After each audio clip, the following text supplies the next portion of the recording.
So okay mga paps, musta pala? Ngayong araw pala, ituturo ko sa inyo yung pinaka basic na paraan para malaman kung may problema sa map sensor ng Toyota Vios, okay? So simulan na natin to mga paps.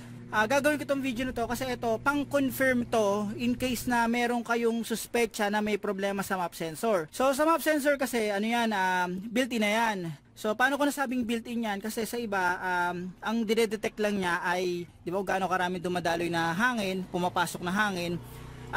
Sa iba naman kasi, meron tinatawag silang IAT. Yun yung intake air temperature. So magkaiba yon. Isang yung pinaka map sensor, yung pagdetect ng yung flow ng hangin.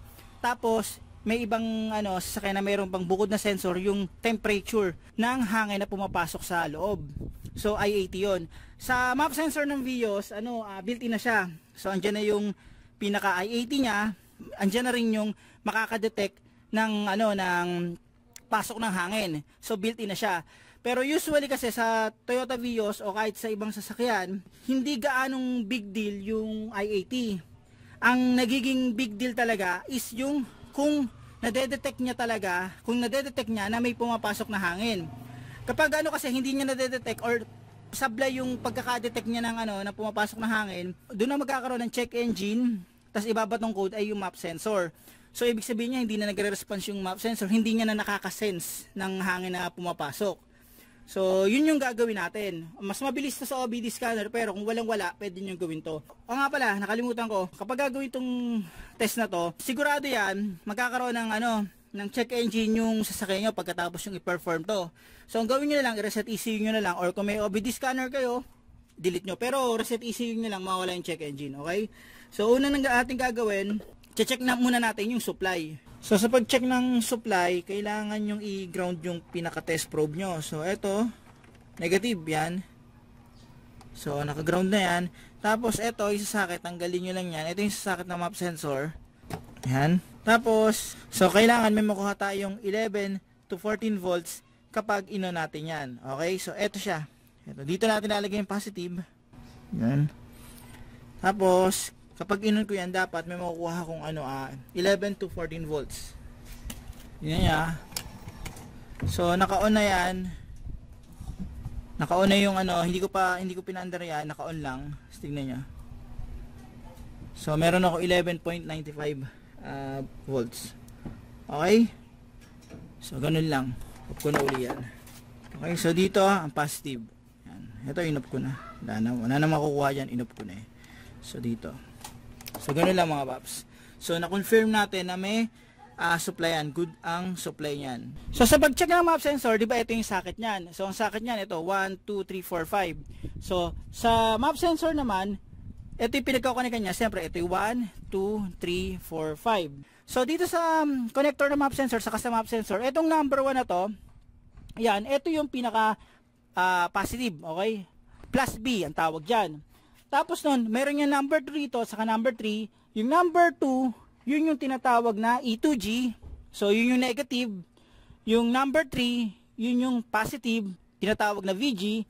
Yung number 4, saka number 5, hindi ko na itatakal yan kasi hindi nga ganun, hindi ko pa na-experience na scan ko na basta nasisira itong dalawang to. At sa pag-test ng dalawang to, kailangan na talaga ng scanner kasi ang chine-check dito ay yung pinaka-temperature. Okay? So, hindi to matetest ng voltage. Itong dalawang connector na to, yung number 4, saka number 5, yan yung para sa IAT, yung intake air temperature. So, magpo-focus tayo sa dalawang connector na VG at saka E2G. Okay? So, yung VG, positive, yung E2G, negative. So, titingnan nyo to, meron niya mga rito. Ito yan, meron yan dito mga connection. Yung number 3, yun yung pinaka-positive. Tapos yung number 2, ito, yan yung negative, okay? So, positive, kukonek natin yan dyan. Tapos, negative. Okay? So, yung negative dito. Ingat lang dito, baka kasi mag-short. Ingat ingat. So, itong gagawin dito, pag nakakonect na yan, i-start natin yung makina, tapos habang naka-start ang makina, i-rev ng nasa loob, tapos titignan nyo kung gagalaw yung voltage niyan. Usually naman kasi kapag may problema sa map sensor, kapag tinapakan mo yung accelerator, makikita mo talaga hindi nagbabasa ng voltahe yan. As in talagang walang response. Okay? So papakita ko na sa inyo mga paps. So ayan mga paps, nung pag-start, medyo nagbago yung voltahe niya, 0.69, 470, tapos nung i-start naging 1.58. Ngayon, tapatapa ko yung accelerator habang umaandar ang makina. Tignan nyo kung may magbabago yan dyan. Okay? So tapak ko. Sige, tapak pa. Sige, diin pa. Bitaw. Okay?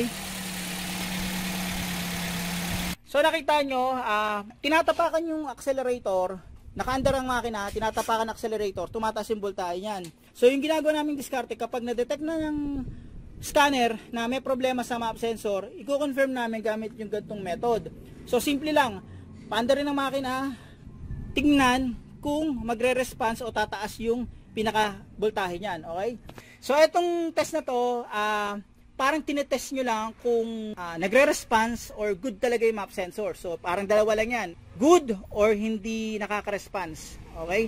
So kung ano talaga, kung medyo maselan kayo, kung gusto nyong malaman talaga na ano niya, na talagang sablay na yung map sensor, pero nakaka-detect siya, halimbawa nakaka-detect naman siya, nagre-response siya, pero sablay, mas mainam doon gumamit kayo ng scanner kasi doon makikita talaga yung particular na specification kung gaano karaming hangin yung nade-detect ng map sensor. Doon talaga walang makakalusot doon. So paano mga paps, maraming salamat sa inyo.